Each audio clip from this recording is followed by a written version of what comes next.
केंद्रीय शिक्षण प्रमुखांच्या राजीनाम्यासाठी केंद्र सरकारच्या विरोधामध्ये सध्या दिल्लीमध्ये जोरदार आंदोलन सुरू आहे। अखेर प्रशासनानं आज पहिल्यांदाच कॉकरोच जनता पार्टीच्या प्रतिनिधींशी अधिकृतपणे बातचीत केली आहे। त्यानंतर दिल्लीमध्ये मोठ्या राजकीय बैठकांचं सत्र सुरू झालं आहे।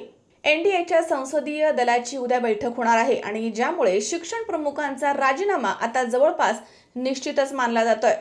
काय नेमकं घडतंय दिल्लीमध्ये सविस्तर पाहूयात या एक्सप्लेनर व्हिडिओमधनं। नमस्कार, मी दुर्गा। सकाळपासूनच दिल्लीमध्ये नेमकं काय घडलंय याचा संपूर्ण थरारक आणि धक्कादायक असा घटनाक्रम समोर आलाय।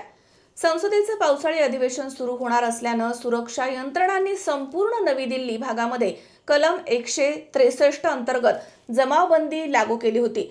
संसद भवनाकडे जाणाऱ्या सर्व रस्त्यांवरती काटेरी तारा आणि प्रचंड बॅरिकेड्स लावून संपूर्ण परिसराला छावणीचं स्वरूप दिलं होतं। विद्यार्थ्यांचा जनसागर एकत्र येऊ नये म्हणून प्रशासनानं 5 प्रमुख मेट्रो स्टेशनचे दरवाजे अचानकपणे बंद केले। पण सर्व अडथळे पार करत हजारो तरुण हातामध्ये तिरंगा घेऊन संविधानाची प्रत घेऊन जंतर मंतरवरती जमा झाले। या संपूर्ण आंदोलनाच्या दरम्यान एक अत्यंत संशयास्पद आणि धक्कादायक प्रकार देखील समोर आलाय। सकाळी जंतर मंतर परिसरामध्ये अचानकपणे काही गाड्या आल्या ज्या पूर्णपणे दगडांनी विटांनी भरलेल्या होत्या।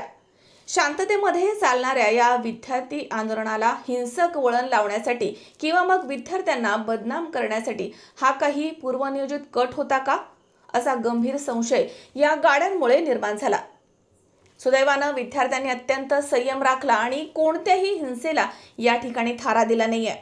जसे संसदेचं कामकाज सुरू झालं तसं सभागृहामध्ये लोकप्रतिनिधींनी पेपर फुटी आणि विद्यार्थ्यांवरती झालेल्या दडपशाहीचा तसेच राम मंदिर चोरीचा मुद्दा हा ताकदीने उचलून धरला।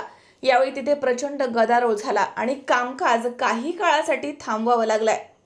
परिस्थिती एवढी बिघडली होती की सुरक्षेचं कारण सांगत कमांडोजनी संसद भवनाचे मुख्य प्रवेशद्वार आणि गेट्स तात्काळ बंद केले होते।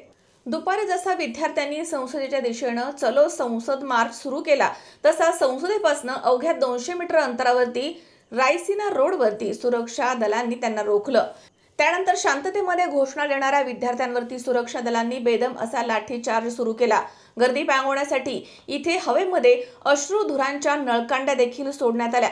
पाण्याच्या फवाऱ्यांचा मारा देखील करण्यात आला। अनेक विद्यार्थी यावेळी रक्ताळलेल्या अवस्थेमध्ये पाहायला मिळालेत। धक्कादायक बाब म्हणजे या आंदोलनाला पाठिंबा देणाऱ्या वरिष्ठ शिक्षण तज्ज्ञांच्या पत्नीवर आणि एका लहान मुलावर देखील लाठी लागल्याचे गंभीर आरोप आंदोलकांनी केले आहेत। प्रशासनानं आंदोलकांना पांगवल्यानंतर विद्यार्थी थेट इंडिया गेटच्या लॉनमध्ये शिरले। तिथे देखील त्यांना रोखण्यात आलं। आंदोलनाचे मुख्य नेते अभिजित दिपके यांना पोलिसांनी बळजबरीनं ताब्यात घेतलं। जंतर मंतर आणि संसद परिसरामधील मोबाईल इंटरनेट सेवा देखील खबरदारीचा उपाय म्हणून तात्पुरती खंडित ठेवण्यात आली होती। या ठिकाणी मोठ्या प्रमाणात जॅमर्स लावण्यात आले होते जेणेकरून देशामधील या मोठ्या आंदोलनाचे ग्राउंड व्हिडिओज सोशल मीडियावरती अपलोड होऊ शकणार नाही। या आंदोलनाला सर्वात मोठी ताकद दिली ती प्रसिद्ध ज्येष्ठ शिक्षण तज्ज्ञ सोनम वांगचुक यांनी, जे विद्यार्थ्यांच्या समर्थनार्थ आमरण उपोषणाला बसले होते। पण हा मोर्चा यशस्वी होऊ नये म्हणून प्रशासनानं त्यांना आंदोलनाच्या जागेवरनं उचललं आणि सफदरजंग या रुग्णालयामध्ये जबरदस्तीनं दाखल केलं। दरम्यान आता रुग्णालयामधूनच त्यांनी पाठवलेल्या हस्तलिखित पत्रामध्ये या आंदोलनाला भारताचा दुसरा स्वातंत्र्य लढा असं म्हटलंय। त्यांनी स्पष्ट केले की जोपर्यंत संसदेमध्ये पेपर फुटीचा मुद्दा ताकदीनं मांडला जात नाही तोपर्यंत ते रुग्णालयामधूनच उपोषण सुरू ठेवणार आहेत। तरुणांचा हा प्रचंड जनक्षोभ आणि रोष पाहून अखेर केंद्र सरकारला नमतं घ्यावं लागलंय। कॉकरोच जनता पार्टीचे प्रवक्ते सौरव दास आणि आशुतोष रांका यांनी दुपारी केंद्रीय मंत्री जे.पी. नड्डा यांची त्यांच्या निवासस्थानी भेट घेतली आहे।